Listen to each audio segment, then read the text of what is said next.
Good day, everyone. Shadi Wito here. I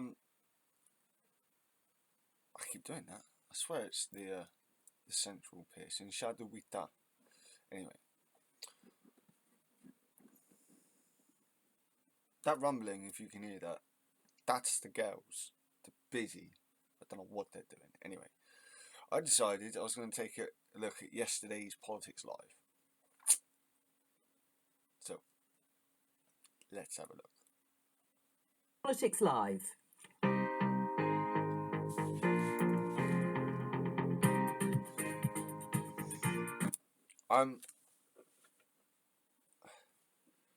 I do this.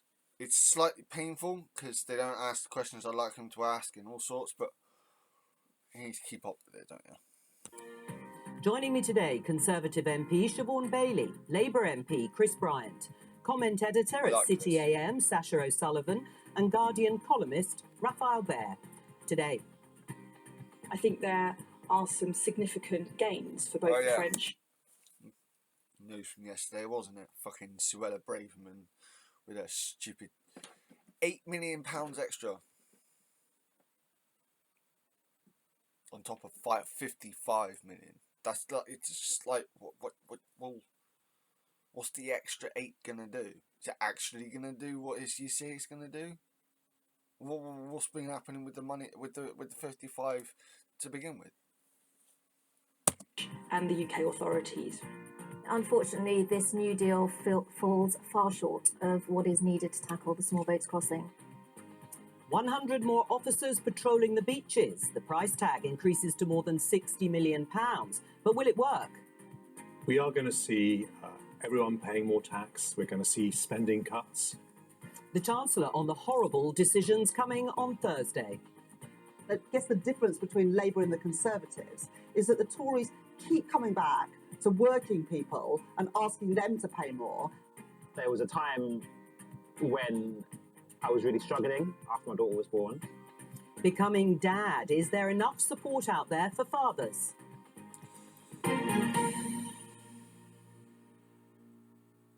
Let's start with the city of Kherson, newly liberated on Friday, in fact, from Russian control. You can see here scenes of jubilations, Ukrainians running out onto the streets, welcoming Ukrainian troops. It's the first time they've entered the city of Kherson since Russia began its occupation of the city in March.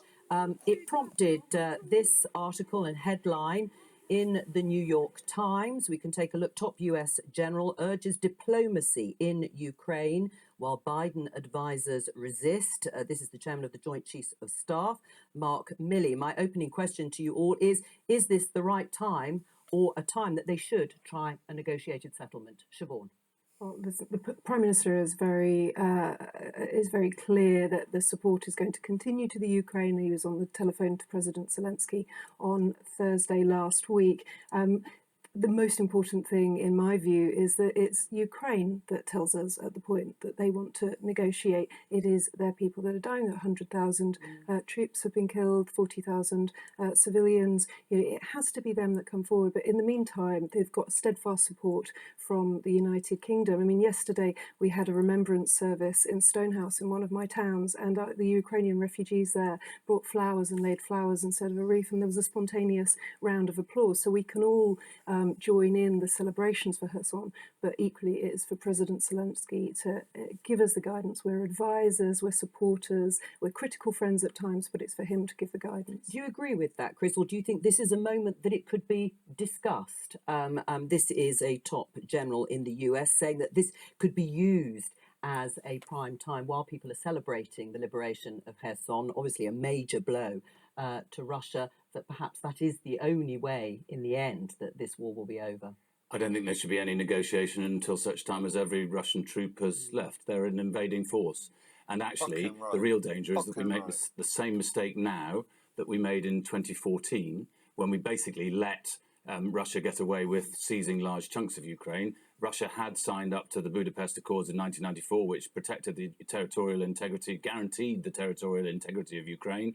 And we just said, oh, you're very naughty, but do carry on.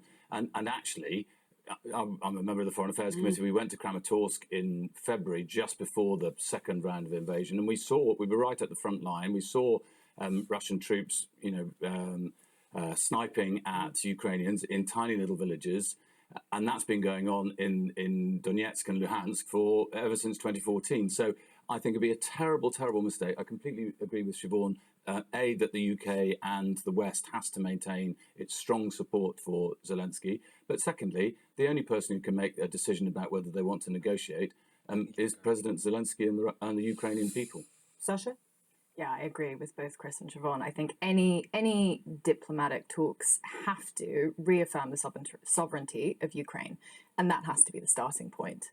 I think that there will be more pressure, I suspect, over the winter on Western governments to pursue diplomatic endeavours as the energy crisis becomes even worse, as households suffer, and the support that we initially saw, the complete outpouring of support, which I think is absolutely still there in Britain, but there will be a lot more pressure on politicians to try and engage in talks. But the starting point for anything has to be the sovereignty of Ukraine. Raphael? Yeah, we've got a kind of consensus on the panel here, but I'd add one. It's not a bad thing. I'd add one thing on that. Really, that you have to.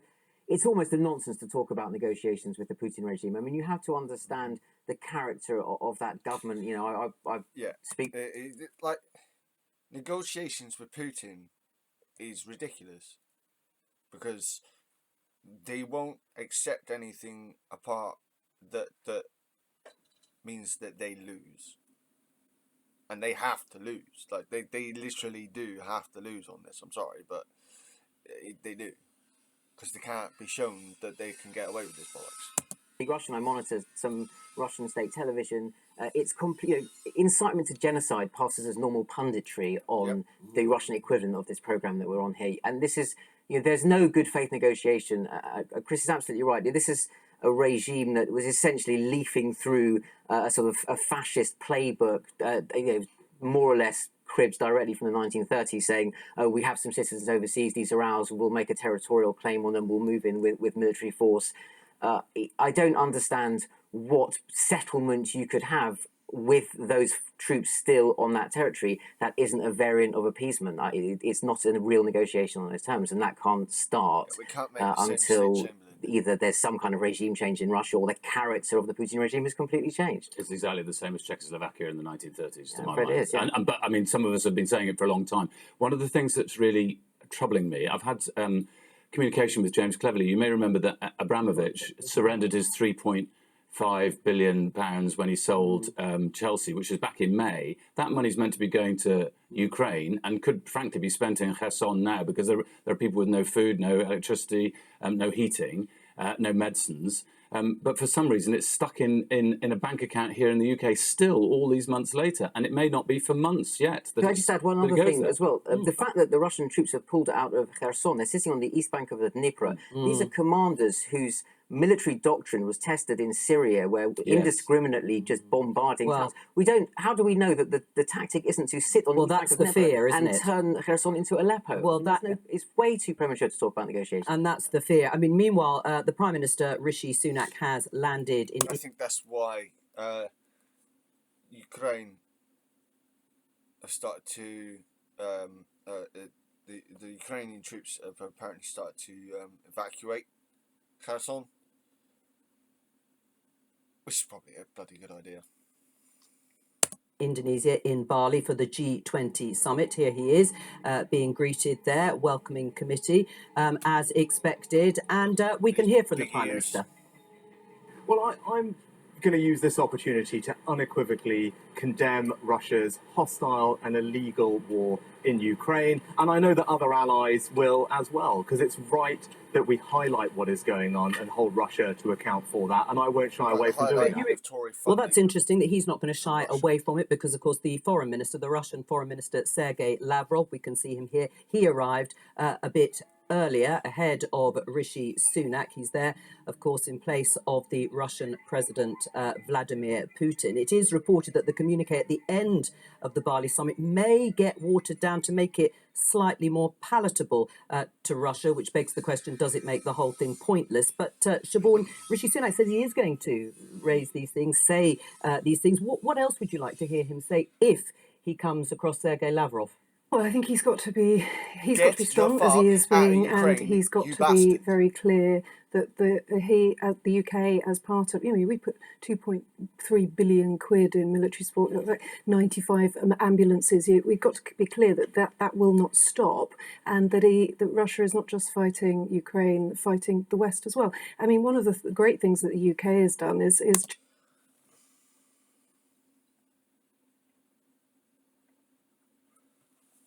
what we need to be setting up is some kind of infrastructure for rebuilding ambulances, making more of them.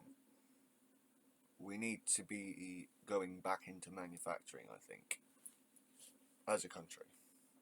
Training Ukrainian troops. I think it's 10,000 Ukrainian troops every 120 days.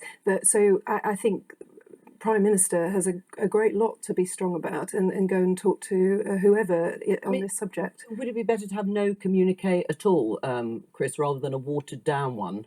Well, I think if India and some other countries who you would hope might be more supportive are going to push for the watering down, then I think we need to have a bit of a row with some of our closest international allies. Of course, everything that Siobhan says is great. I support all of that. However, I think, and in the end, the only criminal in all of this is Putin. But I do just want to say that Georgia was 2008. We've known what Putin's territorial ambitions and the way he uses excessive violence. We've known about that for such a long time, and yet we kept on inviting people into the UK, Russian money. We did nothing about tidying up the laundromat of dodgy Kremlin money in the UK, and I think that helped embolden Putin. So I'm very critical, I'm afraid, of Sunak personally, because he was very resolute that we shouldn't tackle the dirty money in the City of London. Of the sanctions that we've got to tackle exactly what you're saying, there's 980 billion pounds of global assets under sanctions. We've got. Yeah, but we did them far too slowly. Sorry, the work is done. There has to be constant review and constant implementation of these things. The work is not done. We sanction 20% of the number that the United States of America sanctioned. We're nowhere near strong enough on this. All of the government is committed to using every tool to try and tackle this war, and that is part and parcel. But do you agree it has been too slow? No, I think in terms of trying to clean up, as they say, money that's come into the country. Cleaning up decades and decades of work will always take time, but I don't think it's right to say the government hasn't acted or is not. We're still giving out Tier 1 visas. We're going to move on because I'm going to show you pictures of Suella Braverman, the Home Secretary. She is in Paris. She has been meeting, as you can see there, the French Interior Minister, her counterpart. They have signed what James Cleverly, the Foreign Secretary, called an update of an agreement. This is to tackle small boat crossings more effectively. £8 million more to be spent on 100 or so more French officers patrolling the beaches in order to try and catch some of the people smugglers and the boats before they actually set sail. And there are going to be more British officers and staff working in the control rooms. Let's talk to Sophie Pedder, who is the Economist Bureau Chief in Paris. Sophie, is this going to work? Will it have any significance? I think the first point is that it's been signed. This is really important, that the two sides can actually sit down, talk to each other, have a sensible conversation and sign a deal. Is already one step forward. That's something that hasn't happened before. So I think that's the first point. I mean, the second point is that nobody thinks this is going to solve everything. You just have to look at a map of France and see that you've got over 100 miles of beaches that migrants and traffickers of migrants rather have been using to set them off in the small boats. It's incredibly difficult to patrol that with the best will in the world. And therefore, unless you really attack the problem at source, that is concentrating on the trafficking networks, you aren't going to be able to do it with an extra 100 policemen from France. But I do think, nonetheless, this is important. The French have accepted the idea, the principle that they will have UK policemen sitting in on their operations in France. That's already quite a concession. So I think, you know, one has to at least give it a chance to see whether it can help at least to sort of curb the numbers and sort of bring down the calm the rhetoric that has poisoned this whole affair. Stay with us, Sophie, while I talk to the other guests too, and you can listen to the discussion. I mean, do you agree there that it isn't going to change things overnight? And yet the Conservative government, various iterations of Conservative governments, have promised to tackle this issue. And in fact, it just keeps getting worse. So, I mean, what is £8 million more going to do, and more offices? It's not going to completely solve this issue, is it? Government's got to try everything. The public expect us to try everything as well. They're worried about this. They're worried about the numbers. It's not sustainable for 30 to 40,000 people to come over the channel, notwithstanding how dangerous that is. But this is, you know, the Home Secretary is also going to Frankfurt. I think it's welcome that there are changes. I think having UK police working in France with the French police is really important. But ultimately, we've got to try it. We've got to do processing. We've got to look at legislation. We've got to look at all aspects. You haven't even bothered to set up the infrastructure. This was the point. Various iterations of this Tory government have stripped away and then not bothered to replace any infrastructure for immigration. It's absolutely ridiculous. People might ask why that hasn't been done up until now, but how significant do you think this is, Raphael? Well, it's obviously progress that you can have a kind of base, you know, a first base of diplomatic exchange between the UK and France. This should have been going on all year. It didn't, you know, we know why it didn't. We didn't because you had first Boris Johnson and then Liz Truss, who simply weren't in the business of functional, normal diplomacy with a country, France, that very obviously should be a key ally on this stuff. So great, congratulations for having sort of developed normal conversation diplomacy. You know, and then you can start having the conversation about, well, why are people coming on small boats? Because you've shut down all the legal routes for migration. You know, everyone sitting around this half a table has probably been through 5, 10, 15 iterations of anxiety verging into panic about different forms of migration and different ways of talking about asylum seekers and refugees, the conflation of asylum and economic migration. You know, we've been through Brexit, the function of which was to take control of borders. We're back here again. We've cycled all the way back around to this. Can we please, as Sophie Pellet, I think, absolutely rightly said, just now have a different conversation, a more rational conversation about managing the routes, what are the criteria for entry, processing asylum claims in a humane, speedy way so that actually you distinguish who's the legitimate claimant, who gets asylum, who doesn't. At least we're not talking, you know, at least in the last few minutes, we haven't talked about packing people off to Rwanda. I'm sure it'll be back soon enough. But yes, you know, we're having a sensible conversation for a moment. You know, muzzle top, everyone.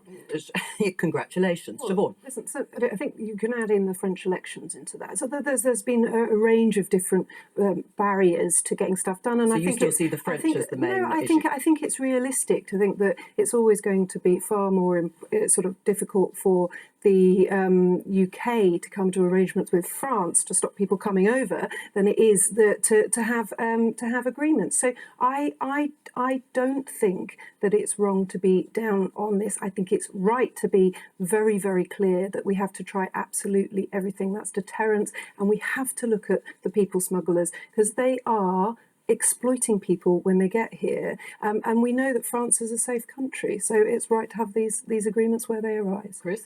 I can't tell you how angry a lot of my constituents are about all of this, because they say, you know, the government's been there for 12 years and it's got systematically worse. We now have even the Home Secretary is admitting that the asylum system is broken. Well, who broke it?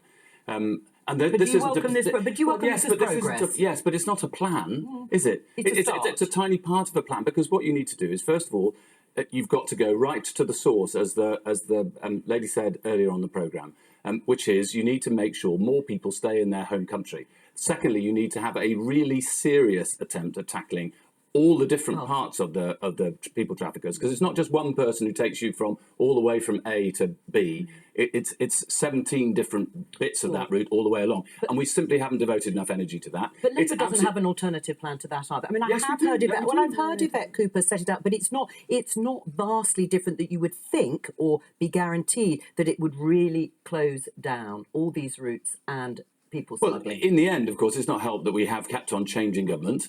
What is it, 174 government ministers been sacked this year? That endless churning means that people simply haven't been watching and preparing properly. One thing, when we came to power in 1997, I know, but the Tories... It was such a long time ago, you couldn't remember. Yes, of course I do. The Tories had bust the asylum system then. We had thousands and thousands of people waiting to be dealt with through the system. And that is the worst of all possible worlds, both for people who are here and also for ordinary people who've lived here all their lives and want to get on with their lives and simply don't understand why the government has ended up putting people in very expensive hotels. Labour don't have a plan and the public don't believe they have a plan. And I think one of the things that we have to be clear about is on the safe and legal routes point, we've had refugees from Syria, Hong Kong, Afghanistan, and now Ukraine most recently. All of that is pressure on the Home Office. This is over the last couple of years. So it's not rocket science to understand that is a department under pressure and that we have to throw all options and take all opportunities to bring this a heel. Chris? You cut the number of staff in the Home Office, which means that the job is just not being done properly. Successive Home Secretaries were more interested in making sort of ranty speeches about how terrible foreigners are than they were in actually dealing with the real problem on the ground. That's the disgrace of it. Well, let's talk about the improved relations, certainly between these two. This is a tweet from Rishi Sunak. With Emmanuel Macron, the French president. They met at Sharm el-Sheikh, reported widely as a bromance going on. They're friends, partners, allies. Sasha, do you think that's right? They look pretty chummy there. I mean, it sounds like Rishi Sunak tried to say the word friend about 15 times in the space of 15 minutes. And I think that that's a very good thing. It's clever of him to kind of come in and say, you know what? I'm different. I'm going to have a conversation about this, because it has been this. It's been used as this way of stoking fears and stoking, kind of Brexit sentiment of saying, oh, we hate the French. The French are ridiculous. We don't want to have conversations with them. And to be fair to the French, it's not entirely in their interest to stop people crossing the channel either, but they also don't have the resources. But as long as we're talking about routes and things, I think is every time, because we used to have people coming through lorries and now you have more people coming across the channel, every time you cut down on one route, another one pops up. But what you have today, I think it was in the paper, there's 40,000 people waiting between 1 and 3 years to have their claims processed. Imagine for a moment that if people came over and it took 3 days. I mean, look, I don't know. I understand that if you're a Home Office, in the Home Office, it's incredibly stressful trying to make sure that you're getting the right people and giving them asylum. But that's deterrence. If people know they're not going to be able to come over and stay here, then the people who deserve to be sent back will sent back, and they won't come. The caseload on the Home Office, just in terms of numbers, is definitely much smaller than it is for Germany and France and other European countries. The capacity is the problem there, not the number of cases. So and these are people. They're people. Well, let's go back to the tweet. Sophie, can I come back to you and say, is it reciprocated? What does Emmanuel Macron, the government in France, think of Rishi Sunak? I think I detect really a very different tone here in Paris about the Sunak government. And somebody said earlier that it was about the French elections. I don't think that was the problem at all. I think the problem was the Johnson and the Truss government, which led to a sort of complete collapse in trust from the French side, at least, and a sense that France was just having a sort of, the finger was being pointed at France at all times, and it wasn't possible to have a proper conversation and build any kind of decent relationship. So I do think things have changed. I think that Macron sees Sunak as someone he can probably do a deal with. They are, same generation. They both had a banking background outside politics. I think they're both probably people who look at doing deals. That's how Macron kind of conducts his diplomacy. And so I do think there's a willingness now to sit down and work with the UK in a sort of grown-up way. And, even talk now, there is now a plan for Franco-British Summit next year, which, don't forget, hasn't happened since 2018 when Theresa May was in power. So I think there is a different attitude here. It's not unconditional, but there is a much greater willingness to work with this government for sure. Sophie Pedder, thank you very much. It sounds, Siobhan, like he's got a new best friend, Rishi Sunak. Well, listen, whatever works, to be honest. But what we haven't talked about is our coastal communities who are really struggling with the crossing things and are really, really worried about this and are worried about public pressure on services. So, if Labour is genuinely dedicated to tackling this problem, then we have to have a realistic chat. Not everybody coming over is a refugee or has a genuine asylum claim. There are economic migrants in there. They are coming from safe countries in some respect. We have to be honest about this, and not everybody can stay. And certainly it's not affordable nor sustainable to have £7 million a day in hotel bills either. So you end up having to negotiate with other countries about returns. You also have to get people processed, because otherwise you have no idea whether they're here. That's not the message we get from Labour when we try and debate this. Great to have that with you. But when we debate this, this is an anti-compassionate. This is the volley is not. Let's have a practical approach to getting things done. Labour, I've sat in for every single one of the debates that there has been on this in the House of Commons, and it is very clear. Yvette Cooper has made it absolutely clear. We have got a plan. I know you're not impressed by it, Joe, but it's your job not to be impressed. But I was just saying there's no guarantee. Well, I'll explain. First of all, you've got to have proper system of assessing everybody here swiftly. It should be weeks, not years, that an individual is assessed. Secondly, you've got to have a system for returning people who have come here incorrectly. Thirdly, you've got to make sure that you try and make sure that people don't want to leave their home, for whether that's because of war or famine or that would or take some time. Well, no, but that's what the aid budget should be used for, I think. All right. Well, and you have to develop. You have to cooperate with all the other countries in Europe to be able to make sure that you are genuinely tackling every single element of the route. You mentioned budget. We're going to talk about the budget that is coming, the autumn statement that is happening on Thursday. The Chancellor of the Exchequer. We've heard a lot from him actually over the last week or so, setting out his plans for tax and spending. He's been very clear, Jeremy Hunt, about the difficult, eye-watering decisions that he's going to have to make. Let's have a listen. We are going to see everyone paying more tax. We're going to see spending cuts. But I think it's very important to say that we are a resilient country. I think that, as Simon Sharma would say, we've faced bigger challenges in our history in the past, and we're also a compassionate country. So we will introduce a plan that will see us through the very choppy waters that we're in economically, but we'll make sure that we protect the most vulnerable. Jeremy Hunt there.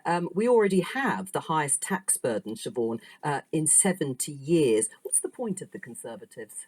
Well, the Chancellor and the Prime Minister have been incredibly honest. This is going to be a very difficult budget, particularly for Conservatives, because we know that we want to reduce taxes and we want to get out of the way of people's lives. But that's not going to happen anytime soon. This is, when I do my big shop or when I'm around and about in Stroud, people talk to me about the realities of where we are now. Inflation. They know that we are in a situation where we've had the pandemic, which is very expensive. They know that free vaccines, furlough, all these things have to be paid for. They also can see that the global headwinds in relation to the war and the reality of what we're dealing with internationally and inflation. So the public understand that this is going to be a very difficult and very tough set of decisions. There's a very important chapter that you left out there in your account of recent history, which is the Liz Truss quasi-Kwarteng government. Because actually, you can have an argument about what is the fiscal shortfall that has to be filled with tax rises and spending cuts. What is the balance of that? What is the time horizon? You can do that. It might be 5 years, so you push some of the nasty stuff to the other side of an election. But what you're actually trying to do with that fiscal consolidation is reassure markets that the UK is a serious grown-up country that can look after its finances. And the reason you have to do that is because of decisions that a Conservative Prime Minister and Chancellor made in a budget that basically made the UK look like a developing market in the 1990s, not a G7 economy in the second decade of the 21st century. So that's quite an important episode in your otherwise, fair an account of what's gone wrong in the last year. Mistakes have been made. It was nothing to do with me. But we've got to be honest about the fact that a lot of what we're tackling and dealing with was there before the mini-budget fiasco, in my view, and we've got to be clear that with the public about what it's going to take to get us back on track. You'll hear the Chancellor will talk about stability, he'll talk about growth, he'll talk about protecting the most vulnerable, sure, which is what we've been doing. Is it going to work? Many measures. Sorry to interrupt just at the end there. Sasha, is it going to work, though, politically? Because although Siobhan, echoing Jeremy Hunt, saying mistakes have been made, is Raphael right that it is the sort of almost slavish commitment to the markets that this is about as a result of that mini budget largely that is going to cause the pain that many people will think, well, maybe I just going to pause here because I wanted to just let that run and then chat about a little bit about what each other said. Right. Oh my fucking gods. What the fuck are they talking? Like, Chris, talking absolute sense. And I'm not sure about this, about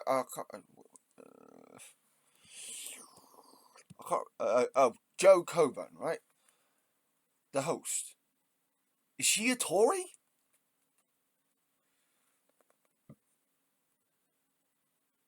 I mean, she says that she doesn't recognise any plan, but it's like, well, we've got a plan, and we are setting out the details for that plan. We've got the basic plan, and it's a good plan. Just, you know, wait till we get to the general election. That's all I'm going to say. Like, the migrants thing. Look, last night when I was watching Sky News, I know this is BBC, but I was watching Sky News 10 o'clock last night, and it fucking drove me mad to see a French politician, I think it was a mayor of Paris or of Calais or something, fucking come out saying, oh, Britain needs to make itself less attractive. What, you mean we need to become more racist, you mean? That's what she's going with there. Make yourselves look less attractive. No. Fuck off. There is racism there. And not just racism, but general xenophobia. Are we moving into are we really stuck in the age of xenophobia? Really? Have we gone back that way? We have regressed in the last 10 years because of this Tory government. Really have. Won't be voting Conservative again anytime soon. Well, there's two political problems that I think this budget will have. Half is actually that a lot of taxes are going to go up, and Rishi Sunak and Jeremy Hunt are doing kind of contortions to not break the manifesto pledge to bring up income tax by freezing income tax thresholds. I think a lot of people might just think, you know what, be honest about it. We're all going to end up in higher thresholds. We're all going to end up paying more tax. Yep. Our incomes are going to go up go up however much, drag us upwards. So you're going to have that problem if a lot of Conservatives are going to be looking at this thinking, what is going on? Because effectively the taxes are going up. We're just not breaking this specific promise. And then you have, as you say, this sense that, well, this was a mess of your own making. And look, I think it is easy to sit now and say, gosh, this was all Liz Truss's fault, and it was catastrophic. But at some point, you have to just say, how are we going to get out of it? And half of it is we need to fix the economy, and the other half is, as Raphael said, we need to convince everyone else that we're a serious country again. I mean, Chris, there are indications, strong indications, that the Chancellor is going to increase taxes, as he says, on everybody, but particularly on the better off in the way that Sasha has described. You might find that lots of people are dragged into the higher rate of income tax if he freezes those thresholds or extends them. He's going to extend, the indications are, the windfall tax further. This is all music to your ears. Well, some of it is what we've been saying for quite a long time. It's our plan. Exactly. But I tell you that I have a real sense of anger when I hear people say mistakes have been made. It's a weasel term. What they should be saying is, I'm really sorry. Britain is broke and we broke it. It wasn't just Liz Truss crashing the economy and that bizarre nonsense that we had earlier on in the summer. It's actually been several years of it because there was £37 billion wasted on a test and trace system, which was described by a senior figure at the Treasury as the most incompetent and wasteful project we've ever had. We wasted £9 billion on PPE that couldn't be used, £4 billion on PPE that ended up being burnt. £4 billion worth. What a waste. The level of incompetence and waste over these years has been absolutely phenomenal. All right, and let me just, one other thing that really worries me is we won't get growth unless we can get more people back into work. We had, before the pandemic came, we had a 4.8 million people in the UK waiting for an operation. It's now 7.2 Well, we're going to come on million. to the NHS, and there's 700,000 fewer people now working. You need to get more people back into work. That's not going to happen without... Let Siobhan respond. I do get angry when I hear Labour rewriting history on the pandemic because I was in Parliament when we were going through votes and... Fuck you, rewriting history! You keep trying to... It is the Tories who keep trying to rewrite history. Here we have Tories once again trying to rewrite history by telling Labour that they're rewriting history. Fucking liar!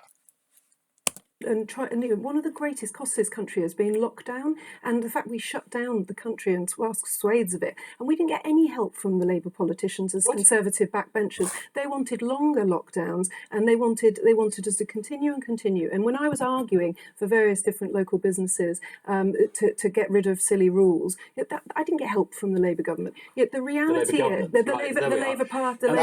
Now this is where the Tories seem to be making a mistake over in a Labour government. What Labour government? We haven't had a Labour government in 12 fucking years. 13 years. The arrogant bullshit. It's unreal.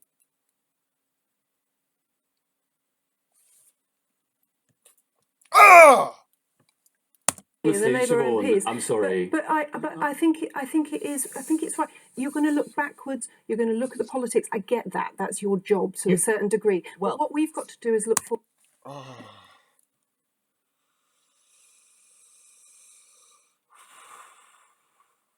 My hands are fucking.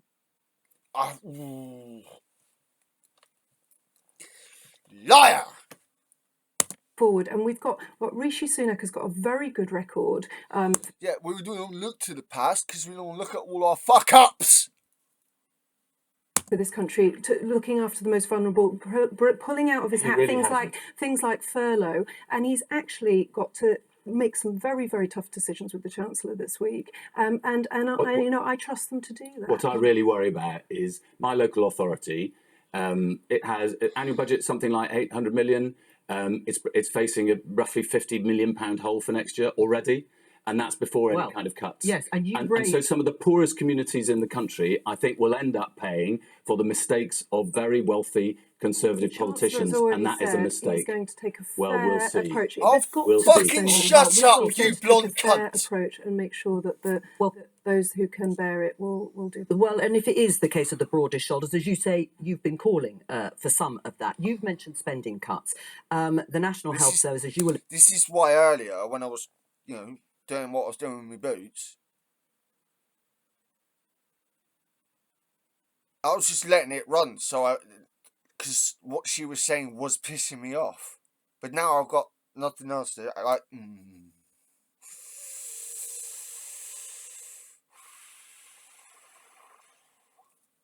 have seen in the papers, there are calls for more funding. It may be protected, but what they're saying is an increase in funding. Now, that has got other Conservatives worried, because here, this headline in the Times, Tory MPs call on Jeremy Hunt to spare schools from spending cuts, if not health. then is schools going to be, our schools, I should say, in the firing line for spending cuts? Are they right to be worried? Well, look, there's a fundamental tension here, which is that there is a political demand from people in this country for public services at a certain standard, schools to operate, class sizes not to get too big, waiting lists not to get too long.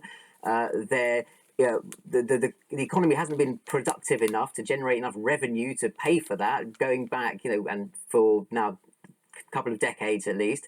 And there's a sort of almost monomaniac political imperative in the current Conservative Party against tax rises in principle. So you can't actually have a conversation about, even what taxes you should be raising and on whom, because particularly this is the sort of the long truss effect, that there's still this allergy against the very concept of tax rises. Actually, the UK, you said at the beginning of this discussion that the UK has, the highest tax burden it's had for years, but it also has one of the lowest tax burdens of rich economies in Europe, and you have countries like France and Germany and Denmark that have higher tax burdens, but also higher GDP per capita and purchasing parity, because actually their economies work better. You can raise taxes and have a functional economy and pay for public services and have a rise. And is that the discussion that needs to be had? In the way that Raphael's saying, if people want a higher standard of public services, at the moment, you could argue, someone might say that we're paying more, but we're not getting more out of our public services. Yeah, absolutely. And I think part of that needs to be an honest conversation about how we raise taxes, what taxes get raised. It's one of the things that came up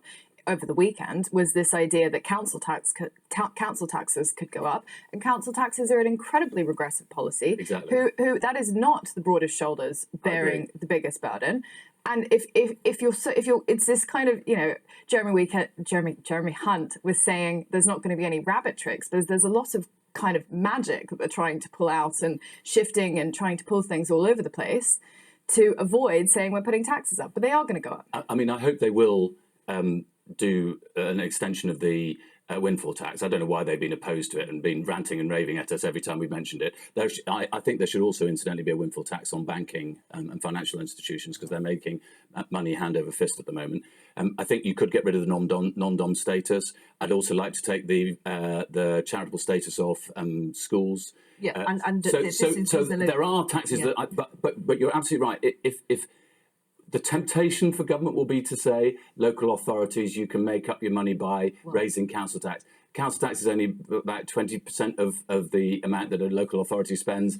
That will be a very regressive way, and it would hit poorer communities such as mine. You were raising your eyebrows during that list. I just were wondering how long you were going to let a Labour politician list what tax rises that they want and change it. But they just don't like tax. They can't see, they can't move out of their regressive mindset of tax can actually be good, dickhead, so long as you tax properly. But if you keep going, we don't want tax, we don't want tax, we don't want tax, how do you expect the public services to be fucking paid for then, cunt? The Tories' mentality don't care about public spending, despite the fact they'd be dead without it. You voted for 15 in the time that you've been an MP. You're going to get an honest assessment of the country's finances, and I believe bullshit. That the Chancellor will be very clear about why we're doing it. I mean, I'm one of the Tory MPs that are calling for support for schools. We see so many millions and millions and millions going into the health service. We know that that's absolutely needed, but when schools and head teachers are saying to me we're really struggling to balance these books, then how about we cut out the loopholes for the taxes on rich people? I keep hearing this bullshit of, rich people don't get taxed, rich people don't get taxed. Yeah, but there are a fuckload of loopholes for them to stop paying the tax or pay less tax. It is a pile of wank. Cow for you, no cuts to the schools budget. I don't think we can have too many sacred cows, because we've got to look at it in the round. But ultimately, there are more millionaires in this country now than there were 10 years ago. Multi-millionaires. Why do they get to have all the money? there are. Most of them didn't even work for it, or work hard for it. Going to be difficult decisions, but you've got a chancellor and a PM that will look after the most vulnerable while they're making those decisions. Right, and they're going to do that, they say, certainly reviewing the energy intervention. Chris, I mean, it is true. Let's say you win the next election. Many of these spending cuts may well be delayed until then. What are you going to do? Embrace austerity, or are you going to start breaking the fiscal rules that Rachel Reeves is already setting out and spend on day to day? Well, it's very important that we have a balanced budget. I believe in sound money. You can't spend money that you haven't got. So you will embrace the spending cuts that are coming?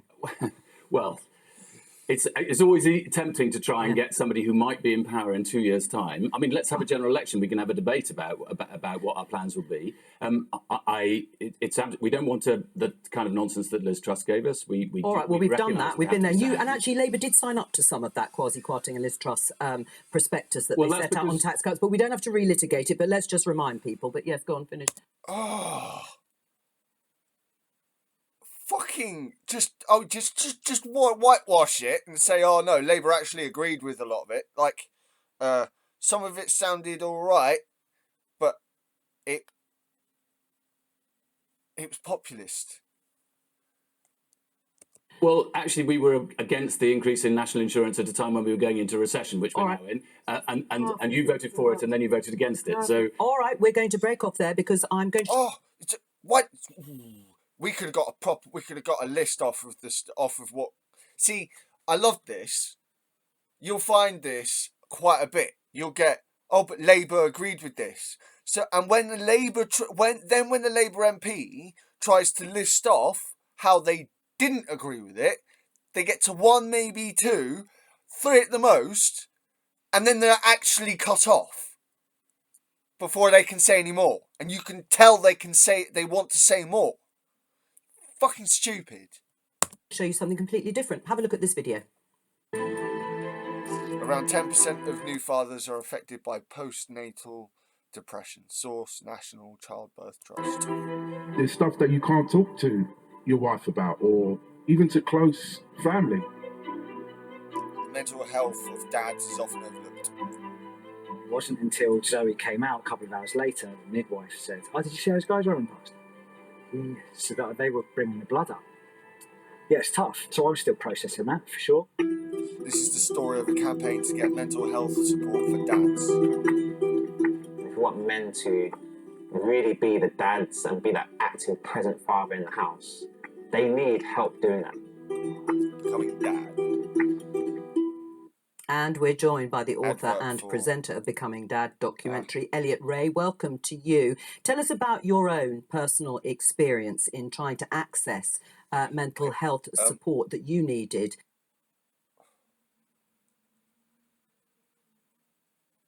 So I'm just trying to decide whether to play this or not, because it wasn't part of what I was going to do, of what I was trying to do here, but I don't see it as a bad thing either. Fuck it, I'll play it. After witnessing the traumatic birth of your daughter. So, my work is all shaped by my personal experience. We had a relatively... Elliot Ray, founder of musicfootballfatherhood.com. Good pregnancy overall, but my daughter was born with an infection called Group B strep. And when she was born, she was, lifeless. She had to be resuscitated and helped. My wife was also losing a lot of blood. And so it was a very traumatic experience for us both. I went from being a confident, extroverted person to, having panic attacks, crying on the way home from work, really not feeling myself. And I think there's 2 things I learned from that. The first thing was that it wasn't forthcoming. Mental health support for dads wasn't forthcoming. Also for myself, in terms of my eagerness or even accepting that professional support was available to me, that wasn't there either. So it's really gone on to shape my work. And the documentary is all about how we can provide better holistic support for dads going through the maternity process, but also afterwards as well, in relation to properly paid paternity leave and flexible working. Yeah. This is where I am someone who believes in equality, but that goes both ways. You know, instead of going from one extreme to the other, that's not equality. That's you trying to get equity for what you've had, but you are then replacing, trying to equality is equality is different to what I see a lot of feminism as. So, not all of feminism. There's quite a bit of feminism that is purely equality based, but there's a bunch of it that just is toxic in of its can be as toxic as masculinism. So,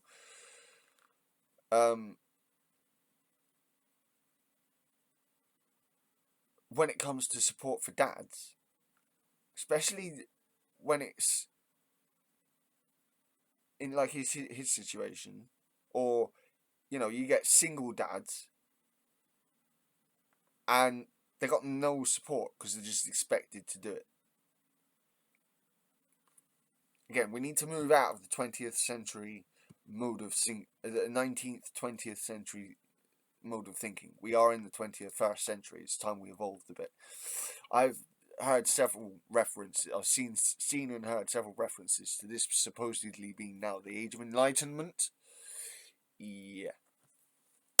How do we support families holistically for the benefit of children, dads, but also for mothers, for women, for the motherhood penalties? There's so many reasons why we should be doing this and focusing on this as an issue in society. Absolutely. Your experiences obviously shaped what you then did. You set up a website, a support website, Music, Football, Fatherhood, to help others. What's been the response to your campaign and your website? The response has been brilliant. Fantastic. We've written a book which has sold really well. It's telling stories of 20 dads. We talk to dads all the time through community events. We have an event with Arsenal coming up at the end of the month, and we're really getting into the nuances of the dad's experience, which of course is largely joy and the privilege, but also can be really tough. Being a new parent, being a new dad can be very, very difficult. We know that 1 in 10 new dads will experience some symptoms of postnatal depression. We know that when it comes to statutory paternity leave, that leaves most families with £150 per week. A lot of parents and families can't afford to take that up, and we know that can have a negative impact on the whole family unit. So when we're looking at how do we build a society that is fit to raise the next generation, that is fit to go to the workforce and be productive, that is fit and healthy to contribute to society, a lot of the work and the focus we need to be doing on is supporting parents through becoming new dads and new mums. And the programme is all about looking at how we can support dads through the NHS, so holistic support when they find out they're going to be a dad, through the labour room to afterwards, and also in the workplace, and also through community groups as well. Raphael, do you think fathers are offered enough support? I mean, it's interesting how much is highlighted here by Elliot Ray, and not something that probably a lot of people have thought about. Yeah, it's fascinating, and I absolutely salute what he's doing there. I mean, my children were born 2006, 2008. So it's saying on the screen, around 1 in 10 new fathers are affected by postnatal depression. I was very lucky that the delivery, the labour was all very straightforward, and they had 2 healthy babies, and I had an employer who was very supportive. I took time off. I had this sort of magical early stage fatherhood, and so I wasn't exposed to the threat, the anxiety that we've just heard described there. And I can easily see how if I hadn't been that lucky, I could have just fallen through the cracks. I'm not sure there would have been that conversation and that support. And actually, looking back on it, even then, even in the 21st century, it didn't feel that far removed from the days, the sort of caricature of the dad sort of outside the room, smoking a cigar, pacing up and down, not really involved at all. And the idea that fatherhood, you're basically, your function is discipline and financial provision. I mean, you don't have to go that far back in time to reach that kind of caricature of what a... Yeah, we really don't. 90s. Dad is. So yeah, absolutely. I just think it's fantastic. It's a conversation we have to have, because it'll help mums. It'll help everyone. It's not a zero-sum thing. It's about just, there you go, equality. Yeah, moving into the 21st century properly and understanding the whole of parenthood, the blended families, the whole of the different ways people manage these relationships. It says 23% of new dads felt isolated at some point during their first year of fatherhood. I mean, Siobhan, one of the issues is deciding how to use or split shared parental leave. Currently, parents can share up to 50 weeks of leave, with 37 of those weeks being paid. But the figures show that shared parental leave currently only has an uptake of 3% of eligible parents, despite the government's target of 25%. I mean, that's... There's still lots of dads that don't ask for it as well, and just don't feel able to, which is something. But look, we've got two. I mean, fantastic work for Elliot, and fantastic eligible parents, despite the government's target of 25%. I mean, that's... There's still lots of dads that don't Also ask for it says- as well, and Oh, what? You got rid of it really quickly. with 37 of those weeks being paid, but the figures show that shared parental leave currently only has an uptake of 3% of eligible parents, despite the government's target of 25%. I mean, that's... There's still lots of dads that don't ask for it. Okay, it says under the shared parental leave scheme, parents can share up to 37 weeks of paid leave, apparently. It as well, and just don't feel able to, which is something. But look, we've got two. I mean, fantastic work for Elliot, and fantastic to use sport as well, which is where lots of families go together, and particularly for dads. But on the health side, the Gloucestershire runs Homestart runs something called Dads Matters for mental health dads, and it's absolutely great. But there was a report out a few years ago saying from the Fatherhood Institute was saying, who's the bloke in the room, because they're just ignored at various different stages of the and then secondly, society. We need to. I mean, I was doing a range of different events yesterday, and my husband, who's fantastic, took both kids, and loads of people came up to me and said, "What's with the kids?" And so with the dad, and they say, "Oh, that's good of him." And I was like, "They're his kids. Of course he's taken them." You know. So I mean, it's always like, well done, dads, and mums just have to get on with it. So we've got to change that. But you know, I know DWP did a big announcement about mental health sports, about 120 odd million quid, and I do think that mental health, parenting, stopping family breakdown, getting people early is hugely important to this country. We've only got literally 10 seconds, Elliot, but I shall tell everybody now, Becoming Dad, the documentary, is on the iPlayer now, or you can watch it live tonight on BBC One at 8:30. Thank you very much. Yeah. If you want to watch BBC One, fine. If you want to watch that, go watch it. It wasn't supposed to be an advert. But yeah. Wow, that fucking Tory, man. And I can see why. I didn't see as much of the problem when I was watching BBC Question Time, but I can see it with Politics Live. Like the host, Joe Coburn.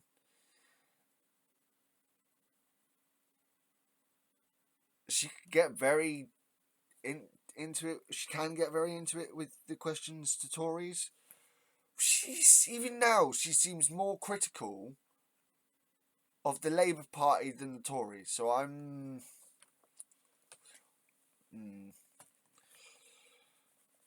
What Chris Bryant said, I'm liking. Yes, there is some bias, but I am also a critical thinker. So when he says what he says, I'm not taking it as what the Christians would call gospel.